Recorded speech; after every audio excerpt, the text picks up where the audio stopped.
Nah, jadi di dalam struktur beton, ada yang struktur teknik sipil, itu ada macam-macam bahan. Macam-macam bahan.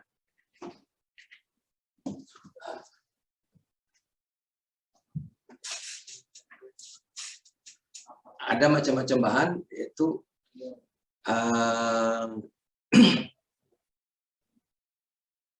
yang kayu itu boleh katakan kalau di daerah-daerah tropis itu mengandalkan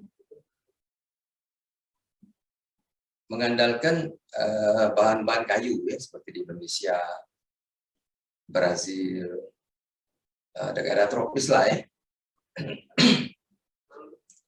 Kita kan bersandar kepada material-material yang ada di sekitar. Biasanya kita memilih material bangunan itu sesuai dengan kondisi. Satu, kondisi daripada duit, ya, dana, ya, kesediaan dana. Dua, ketersediaan bahan, ya. Tiga, kekuatan bahan atau keawetan, ya. Empat, pengaruh lingkungan itu sampai berapa jauh mempengaruhi ketahanan daripada material itu. Jadi itu yang dipilih kan. Kemudian juga mengenai kemudahan di dalam pelaksanaan. Nah, itu yang jadi pertimbangan. Jadi kalian di kuliah di teknik sipil ini di dalam nanti memilih material bangunan untuk kita pakai itu, kalian mesti berpegang kepada tadi saya bilang kriteria-kriteria itu. Kemudian secara mekanik kekuatan itu dia patah misalkan kan, atau roboh. Nah itu kita tidak boleh. Kemudian keawetan tadi ya. Kemudian keuntungan kerugiannya kita mau material itu kuat dan awet, tahan lama, tahan terhadap pengaruh lingkungan. Nah, kita pilih apa misalnya. Jadi kalian sudah diberikan material teknologi material bangunan ya, bangunan itu, atau kalian di situ pasti diajarkan pilihan-pilihan yang ada. Nah, kalau kita Indonesia dari zaman dulu kan itu kayu biasanya. Kayu Sumatera kan terkenal teman-teman lepas kayu ke Kalimantan. Jadi makanya dulu bangunan nenek moyang kita itu banyak dari kayu. Makanya banyak bangunan yang zaman dulu itu hilang. Hilang apa? Karena dia lapuk, rusak. Yang dari kayu cepat termakan oleh cuaca maupun biologis yang hidup parasit di kayu itu. Contohnya rayap, ya, bubuk, ya. Misalkan jamur-jamuran. Kemudian proses pelapukan, busuk kayu itu kan, rusak di airnya. Nah, dari kelebihan kurang contohnya, misalkan kita ada 3 kayu, kalau zaman dulu batu kan, baru belakangan besi terakhir setelah ditemukannya teknologi pengolahan bahan baja atau besi, baru dikenal bangunan baja yang dipakai sesuai dengan keinginan daripada user pemakai. Nah, sebenarnya yang paling tua 2 kalau gitu ya, kayu sama batu. Di daerah tropis pilihannya ke kayu, daerah yang seperti di Eropa gitu ya, banyak gunung-gunung batu kan, mereka tinggal di gua-gua. Kalau kita daerah kita kan banyak daerah tropis, gua-gua gunung-gunung itu tidak begitu banyak itu. Memang dia tersebar memanjang sepanjang bukit barisan sampai Tanah Jawa, sampai ke Lombok, tapi dia tidak menuduki posisi yang lebih besar dalam politik kan. Yang banyak adalah kayu dan mudah didapat pada waktu itu. Makanya bangunan-bangunan di Sumatera, peninggalan-peninggalan itu yang dulu dibikin dari kayu, contohnya keraton-keraton kerajaan, itu hilang semua itu. Makanya ada kan Keraton Sriwijaya, kan mana ada, hilang, habis. Baru setelah ada Kesultanan Palembang, dia bangun Benteng Kota Besar. Itu kan Sultan, Istana Sultan. Ya. Jadi apa namanya, kita teknik sipil ini dihadapkan pada 3 pilihan: kayu, batu, baru baja. Nah, sebenarnya teknologi pengolahan baja kita sudah lebih dulu dari Eropa. Udah lebih dulu. Bangunan baja itu di Eropa baru ada tahun 1700-an. Ya. Tapi kita banyak mengenal teknik pembuatan keris di Indonesia. Itu kan sudah ada yang sudah 1000 tahun lebih kan. Nah, kemudian juga di Eropa juga, di negara itu sudah ada teknologi pengolahan material baja itu, jadi keris, jadi pedang kan. Itu zaman-zaman dulu, yang zaman kerajaan-kerajaan berperang sudah ada itu. Tetapi zaman dulu pedang itu dari batu. Makanya sering ada ditemukan pedang dari batu kan.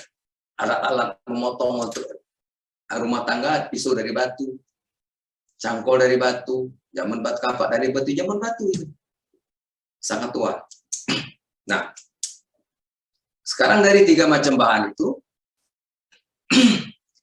3 macam bahan itu, kita lihat dia punya keutuhan kerugian. Nah, contoh kalau kita di Indonesia, kayu ya. Kayu itu kelebihannya apa?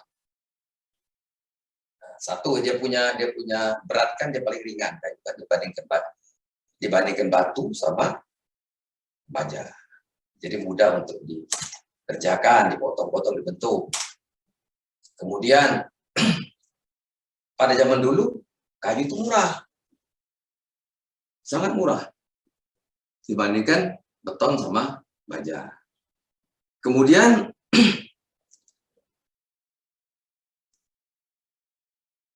di dalam perjalanan sejarah itu, proses itu, pembuatan itu tergantung kepada lingkungan, tergantung kepada cost, tergantung kepada kemudahan, tergantung kepada kebutuhan user.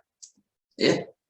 Nah, kayu itu kena hutan tambah lama, hutan itu tambah habis. Nah, kayu itu ditebang semakin kurang. Dan juga hutan itu dibuka untuk pertanian. Nah, pertanian itu kan macam-macam.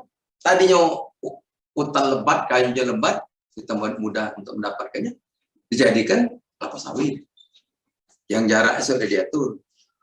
Jadi tidak semudah yang zaman dulu kan, diatur jaraknya 8 meter kali 7 meter, kira-kira saya dengar kawan-kawan yang pernah nanam sawit itu. Artinya di tengah-tengah itu tidak boleh tanam supaya makanannya cukup, matahari bisa sampai ke pohon yang bersangkutan untuk mendapatkan pembakaran, pengolahan daripada makanan mereka. Nah, tambah lama dibikin rice estate, di mana mungkin kan nanam pohon-pohon besar, jagung, gaji semakin berkurang. Jadi akhirnya kayu meningkat. Nah, meningkat, kemudian itu sudah mulai melirik yang lain. Tahun 1700-an itu, 1770 sekian itu ada namanya Joseph Absdin. Ya. Dia itu tukang ini. Kalau dulu kan batu dipecahin sesuai yang kita inginkan, disusun. Itu pun tidak begitu rapi karena kan menggunakan alat sederhana kan. Dulu kan main pukul-pukul, jadi tidak bisa presisi benar. Nah, itu pun bahan pengikatnya itu dari kapur loh kan. Batuan kapur dicampur apa gitu. Kalau zaman Sriwijaya dulu Kak, dibilangin katanya Benteng Kota Besar itu, atau sama dengan ada candi-candi di Jawa itu, kapur itu dicampur dengan putih telur. Tapi saya kurang sependapat ya. putih telur tuh kebanyak telurnya. Itu udah. Sedangkan ayam ternak, ayam rasi kan yang banyak telur, banyak putih telur kan baru tahun di Indonesia, masuk Indonesia ini kira-kira tahun sama waktu masih kecil, kira-kira tahun 70-an masuk ke Indonesia. Mana ada telur yang berton-ton dulu, mana? Ayam bertelur tiap hari satu. Ayam itu tidak banyak. Nah sekarang beda kan, satu sal daripada satu rais ayam itu bisa ribuan, bahkan di tempat yang besar-besar di Jakarta atau di mana itu, Lampung misalkan kan, itu kan sudah ratusan ribu, bahkan mungkin kita tidak tahu jutaan mungkin misalkan, karena kebutuhan daripada masyarakat kan. Nah jadi dia berkembang. Nah Joseph Atwood ini dia mikir, kalau pakai kayu kena hujan basah kering, lapuk dia, busuk. Kemudian kena pakai apa namanya itu, daerah yang banyak rayap, dimakan rayap habis sangat baik. Ya. Kemudian kalau dia terendam di banyu tidak tahan, kecuali unglen. Unglen itu kan berendam sejuta tahun itulah dalam banyu. Tahu kayu unglen? Tahu kayu unglen? Jarang kan? Zaman kali susah unglen. Unglen itu kayu besi. Di Jambi masih banyak. Jadi kalau dia belum dipakai warnanya coklat tua. Tapi begitu kamu kali rendam di air, dia berproses, dia akan terjadi pembentukan apa? Semacam cairan apa yang meliputi potongan. Nah di pinggirnya ini jadi hitam ini. Hitam. Kalau kita potong tengahnya masih coklat. Itu. Tapi yang namanya di alam segalanya ada dua. Dia ada kuat, ada lemah. Pasti. Pria, wanita. Ya. Jadi ada berlawanan. Nah, unglen itu sekuat apapun dia, tapi kalau kena pasir dia kalah, heran juga. Kalah dia. Kalian taruh unglen nih, tanamkan di tanah. Ini kamu hamburin pasir. Sebentar lagi pohon unglen itu dia kecil, lama-lama putus. Aneh kan? Nah, kenapa? Pasir itu silikanya tinggi. Lebih kurang 90%. Mungkin dia dengan proses silika itu kan rusak, dia punya serat-serat itu. Ada satu lagi yang aneh, kayu merbau. Nah kalau dulu, sekarang kan orang pakai bikin rel kereta api itu dari kayu. Sekarang mulai dari beton, tapi dulu pakai kayu yang paling tahan kayu merbau. Merbau itu kalau dia sudah tua, lama dia hitam, mirip unglen seratnya, cuma agak kasar sedikit. Unglen berapa serat? Hitam juga ya. Tapi kalau kayu merbau, kalau ada ayam buang kotoran di tempat itu dia berlobang. Saya nyaksikan sendiri, berlobang. Sekarang ayam buang kotoran, dia begitu, dikira 2-3 minggu, mulai berlobang deh, berlobang. Nah, kalah juga kan. Jadi ada positif negatif, ada lawan. Nah kemudian Joseph Atwood berpikir untuk mendapatkan bahan yang lebih mudah, pacak dibentuk sesuai keinginan. Kemudian di tempat-tempat yang kalau bisa ke tempat yang di pelosok udah susah kan, itu susah lah mengangkat kayu jauh-jauh kan, kayu besar-besar gitu kan. Nah, jadi bisa kita buat sesuai keinginan kita, di persegi 4, bundar lah gimana, berongga lah, kita bisa sesuaikan. Kita mesti buat apa? Yang tahan lama itu apa? Batu. Batu kan kalau diangkut kan berat, balok-balok kan. Dia tahan lama, bisa dibentuk. Kalau diangkut dia berat, dengan dia mesti nyari bahan yang mirip batu gitu. Atas dia nyiptakanlah yang namanya semen, ya. Nah, hidrolik semen. Nah, hidrolik semen tadi, hidrolik semen ada semen atau bahan bangunan yang berupa semen yang dicampur dengan pasir dan agregat halus, agregat kasar dengan katalis air. Kemudian air semua katalis untuk menjadi proses sebentuk pengikatan matrik jari-jaringan itu dengan air. Kalau itu tanpa itu tidak bisa. Nah, jadi sebenarnya airnya cuma yang menjodohkan aja ya bahan ini kan supaya terikat dia. Nah, jadi itulah asal buah pikiran itu. Dia mulai berpikir, oh kalau gitu kita selama ini, ya saya pasti itu kan tukang tukang batu yang nyusun batu-batu di kapur. Udah pikir, kalau gitu apa tetap perlu kapur. Nah, kemudian apalagi dia pikir dia rancang air dapatlah semen. Nah, jadi proses itu banyak, tapi kita tidak perlu lah belajar, kita bukan orang kimia kan. Tahunya kalau ada duit beli semen, 3 tipenya best. Nah kalau dulu semen itu ada 4 tipe. Sudah belajar kemarin nih tipe semen ya? Udah belajar belum? Hah? Tahu nggak? Nggak tahu? Tahu nggak? Berapa tipe semen? Ada 5 ya Pak? Ah, jadi tipe semen. Tapi itu tinggal sejarah. Sekarang yang dipakai di masyarakat ini adalah tadinya Ordinary Portland Cement, OPH, Ordinary Portland Cement, OPC. Itu ordinary, tetapi belakangan ini disebut dengan apa namanya itu? Komposit semen kan? Karena perhatikan di kantongnya itu. Perhatikan enggak? Komposit semen itu. Bukan OPC itu. Jadi tadinya ordinary Portland semen tadi ada 5 kan? OPC atau semen tipe 1. Jadi semen yang dipakai untuk membuat beton dengan kebutuhan-kebutuhan biasa. Tidak ada yang sifat-sifat istimewa ini kan, karena pakai APC atau tipe 1. Kemudian kita membutuhkan struktur-struktur beton yang akan kita pakai di daerah-daerah yang mengandung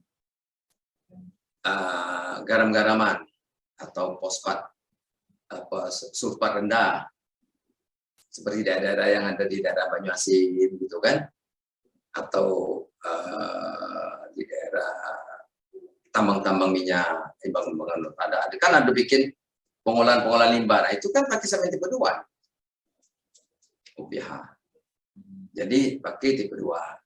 Kemudian ada yang satu lagi, karena kebutuhan daripada semen yang bisa membuat beton dengan cepat dia bisa mengeras.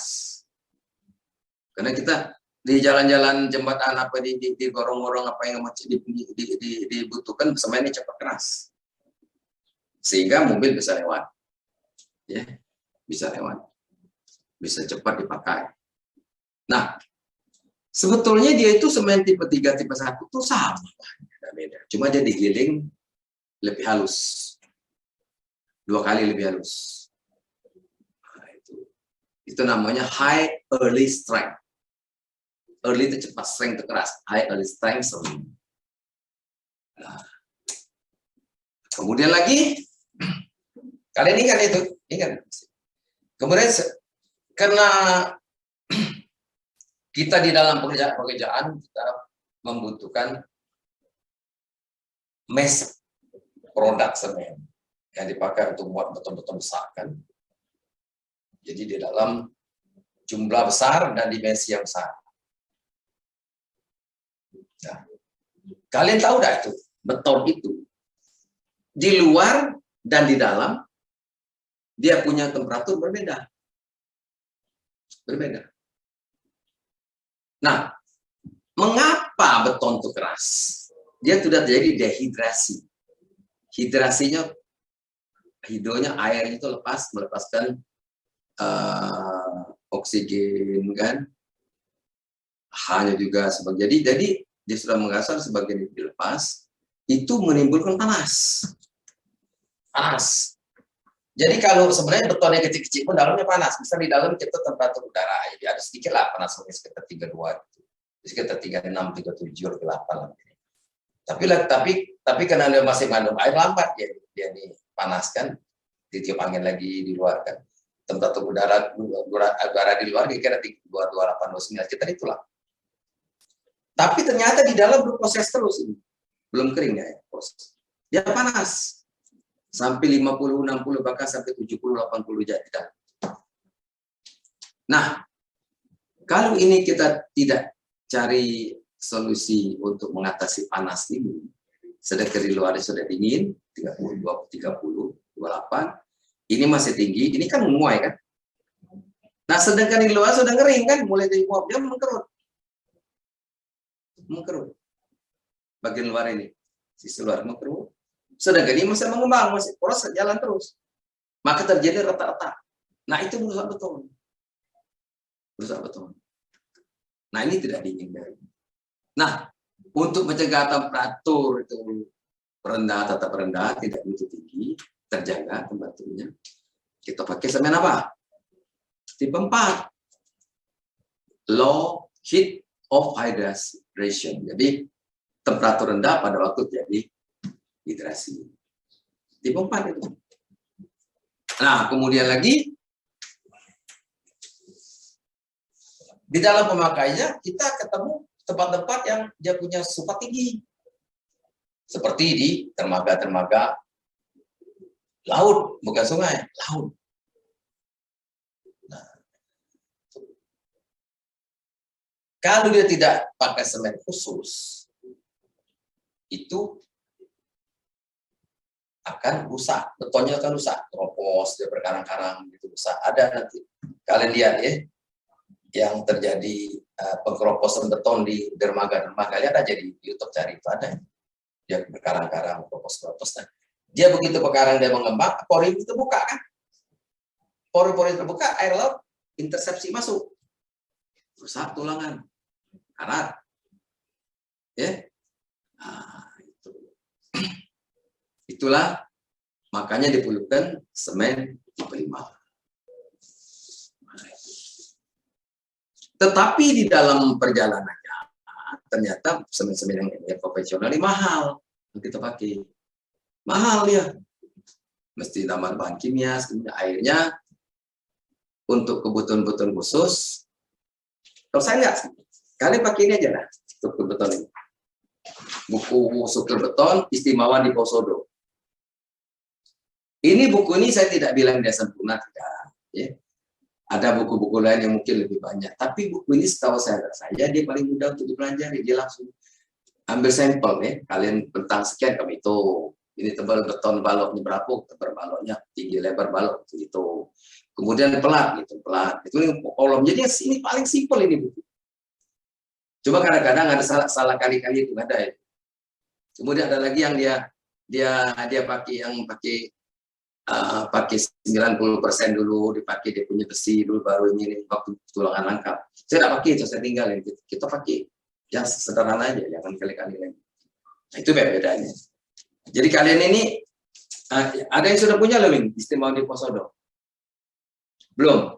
Nah, minjem sama kakaknya atau memang buku ini sudah lama saya akui, tapi masih belum. Karena kita sekarang nih beton yang kita pakai dulu betonnya macam-macam. Dulu beton kita pakai lentur N. Kemudian kita pakai apa lagi itu? Diagram apa momen ya. Nah, itu. Tapi sekarang nih yang kita pakai ini adalah USD. USD. USD. Ultimate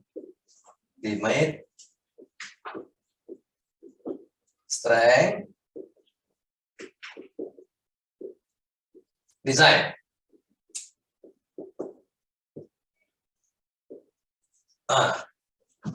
Design. Ini, nah ini sampai sekarang ini kita pakai. Karena beton itu ada beton apa? Beton itu sampai sekarang konvensional,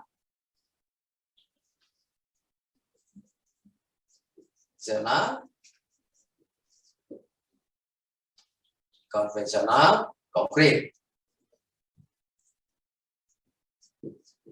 Yang kedua, apa itu? Prategang,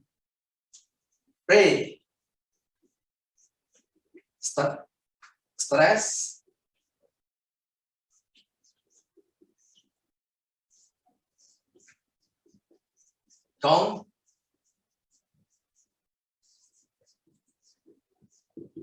nah, yang ini kita tidak ke sini, tapi kita di sini. Konvensional konkret. Nah, ini ada mata kuliah lain, ini nanti pilihan nih, pre-stress concrete. Pre-stress, oke, artinya dikasih strength dulu sebelum pelayanan. Pre. Cuma di dalam pelaksanaan ada dua macam nanti itu. Post tension sama pretension. Ya. Dua macam. Nanti kalian belajar ini. Ini di mata pilihan. Tapi ini wajib. Nah, jadi beton ini wajib. Karena lebih kurang 60% proporsi daripada struktur teknis itu ada di beton. Beton. Kamu masuk gedung udah jelas proporsionalnya lebih besar. Beton. Jadi kurang 50% dari struktur itu adalah beton. Tinggal betonnya apa lagi? Beton bertulang atau tidak bertulang. Beton yang tidak bertulang itu seperti partisi ini. Sebenarnya termasuk beton itu dinding-dinding itu, cuma dipakai jalan pintas supaya dia murah, dipakai batu bata. Itu betul tidak bertulang. Ada yang partisi yang dibeli di blok-blok itu kita beli untuk dinding, untuk dinding. Nah pagar itu kan, itu beton juga itu. Yang beli presnya, cuma dia pracetak namanya. Kemudian beton bertulang. Nah, beton bertulang itu ada 3 macam.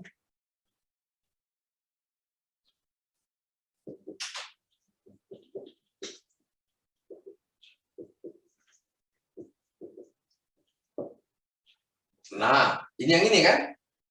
Ada di sini kan? Nah, ada 3. Balok, pelat, dan Nah, kita belajar di sini lah. Pelatnya macam-macam, ada yang datar, ada yang berbesar, itu masih pelat.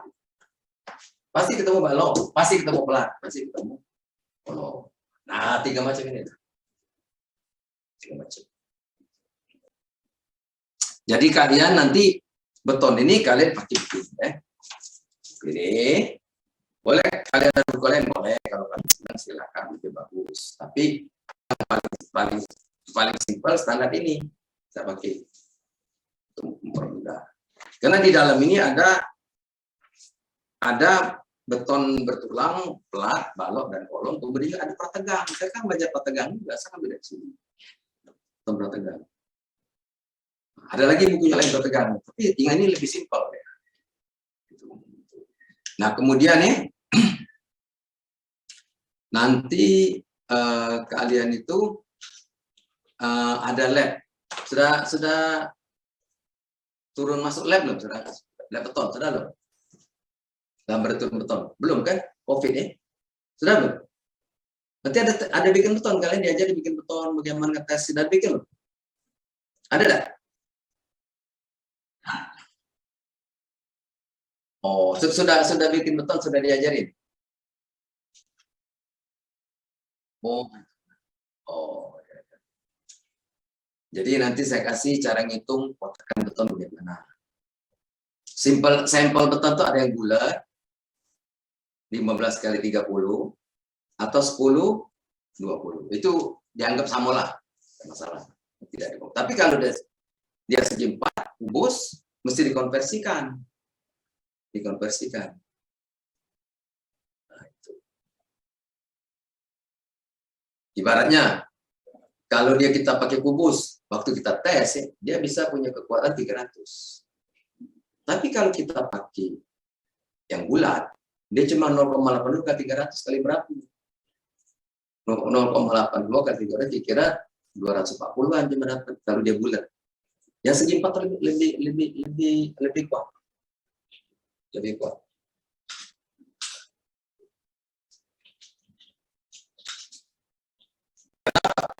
Dia kan segi 4 kan? Segi 4.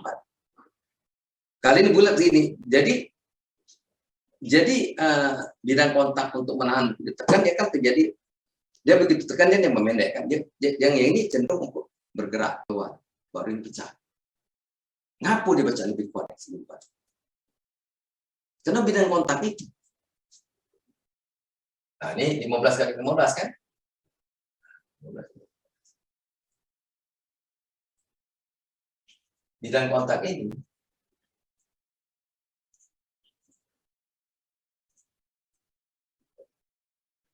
ibarat ini 15 kali 30 kan? 15 kali 30 kan? Ini 15. Ini peninggalan Belanda. 15. 15. 15. Tingginya 15. Ini peninggalan zaman Belanda dulu sering dipakai. Nah. Dari sini ke sini, sini, keliling ini. Sama keliling ini beda kan? Beda. Yang ini lebih panjang. Nah, bidang kontak ini lebih panjang. Jadi yang ini pi r wadar kan? Luasnya. Ini 4 kali 60. Ini lebih besar. Jadi ini bisa nahan. Ini lebih bisa nahan. Bisa nahan. Dan ini ada lagi ditambah lagi apa?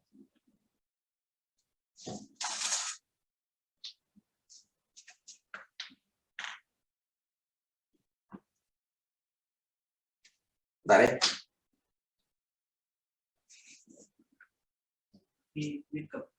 Apa? Nah, dimatiin dulu.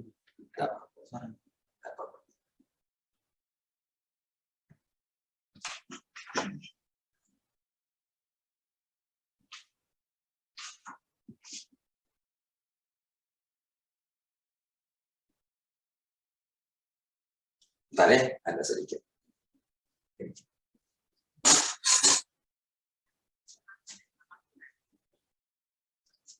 Jadi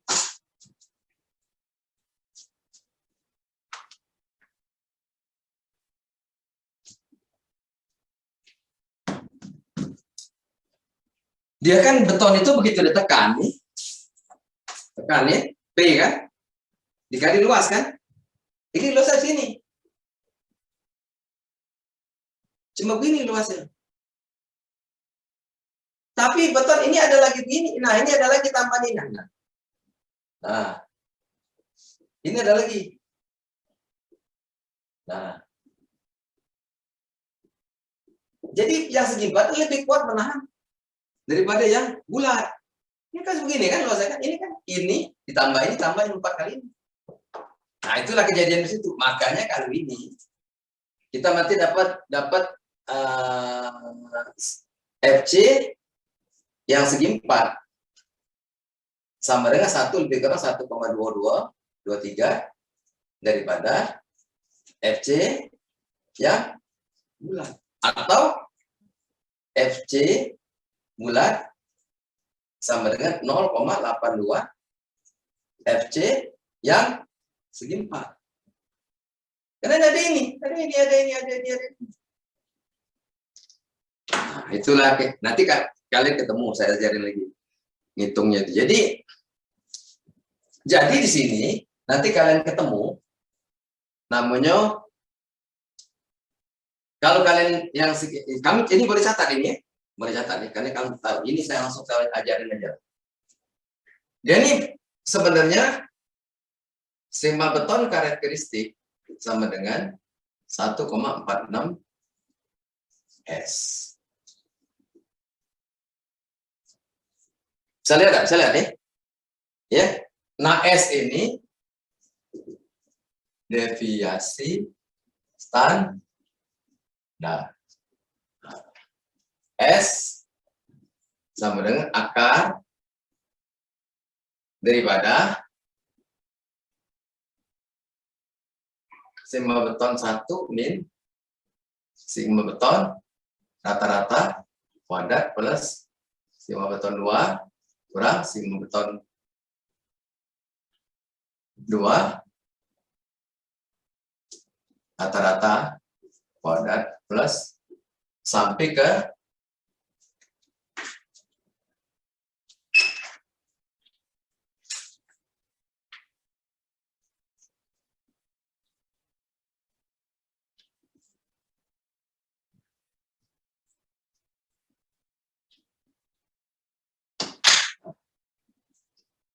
Sigma beton 3,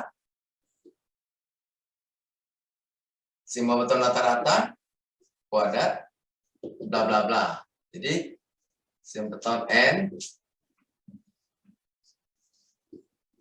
kuadrat dibagi dengan N min 1. Udah per S ini. Nah, 1,46 S itu S antara 25 sampai dengan 75 kg per centimeter persegi. Nah, dia ini 1,46 S sama dengan 25 apabila per centimeter persegi dikurangi. Ini apabila materialnya dicuci dan bersih. 1,46 S itu sama setara dengan 50 kg per centimeter persegi. Ini material cukup bersih. Jadi, tapi kita tidak jamin bersih sekali. Tapi kalau 1,46 S sama dengan 75 kg per centimeter persegi, material agak kotor.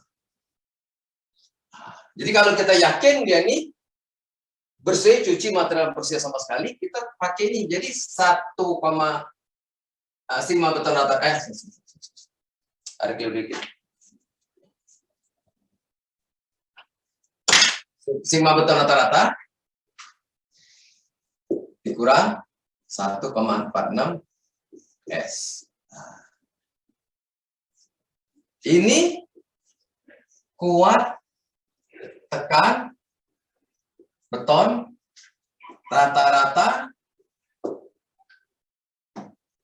Beton ini kubus ya.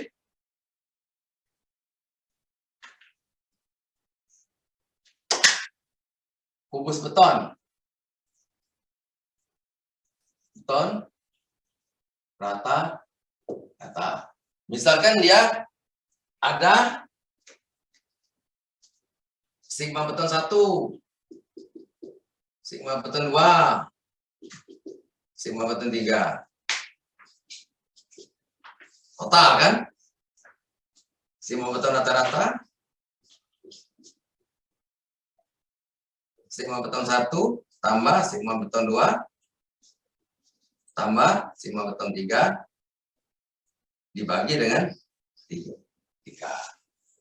Jadi ini kuat tekan beton benda uji 1, benda uji 2, berarti total dibagi dengan 3, dapatlah sigma beton rata-rata. Di sini. Nah, dia ini 25 kalau dia bersih. Misalkan sigma beton rata-rata sama dengan 300 kg per centimeter persegi. Nah, kalau dia gini, kita dapat sigma beton karakteristik sama dengan 300 dikurang 25 artinya 275. Kalau gitu disebut dengan K275. Kalau yang ini sigma beton karakteristik K 300 kurang 50 sama dengan 250 kg per centimeter persegi. Kalau gitu nih K 250. Tapi kalau dia kotor, ini sigma beton sama dengan 300 dikurang 75, kalau gitu 225 kg per centimeter. Sekali ini K-nya 225. Jadi sigma beton K ini kuat tekan beton karakteristik Atau sering juga disebut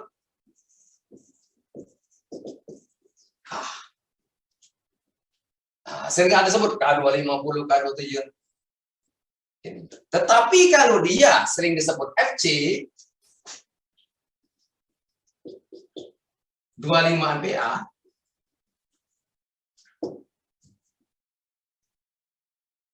ini B dibagi A. B dibagi A. A ini luas penampang beton silin. Jangan salah ya. Ini silinder, A silinder ini. A silinder. Nah, jadi P yang kalian tes di pakai lab itu langsung dibagi luas silinder dapat. Makanya sebut ini FC 25 PA 250 kg per sentimeter persegi. Jangan sampai salah ya. Coba sampai sini ada yang bertanya nggak? Coba. Ini penting kalian tahu ini karena banyak yang nggak ngerti masalah ini. Baca nyebut baik apa FC, apa kontainer. Ini asalnya. Jadi kita sebut itu ada 3 silinder yang kita ambil.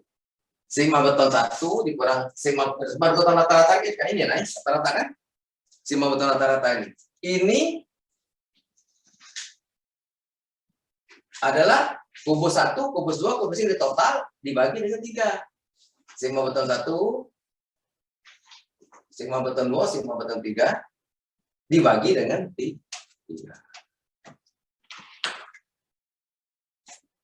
Jadi ini adalah sigma beton rata-rata. Dikal 1,64 pandang guys. 2, 3 N min 1 kali 3. Deviasi standar itu penyimpangan, faktor keamanannya.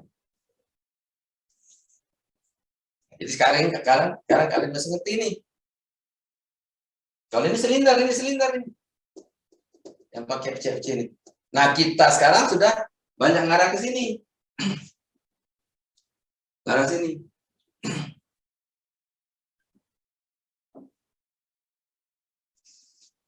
Jadi kalau udah silinder ini 25, kalau gitu kalau terjadi K, jadi K-nya K275. Karena kita ambil yang 50 bersenang-senang. Kita ambil senang-senang. 250 K30.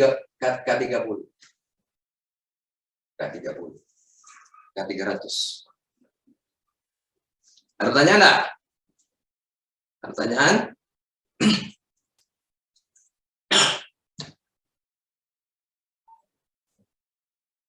Ada pertanyaan? Ada pertanyaan lagi terakhir? Waktu habis sudah. Ada pertanyaan? Ada saya nanya. Jadi buku ini kalian fotokopi ya? Atau beli di mana ada fotokopi kawan-kawan deh. Ya. Atau kalau kalian tidak ada galau-galau, ini kamu cari deh mengenai beton, pelat dan kolom. Kemudian ada lagi yang beton prategang gitu deh. Ya. Saya rasa demikianlah ya. Sampai sini dulu. Semoga kalian sehat semua ya. Dan dapat nilai bagus nanti ya. Harap A semua. Ya, oke.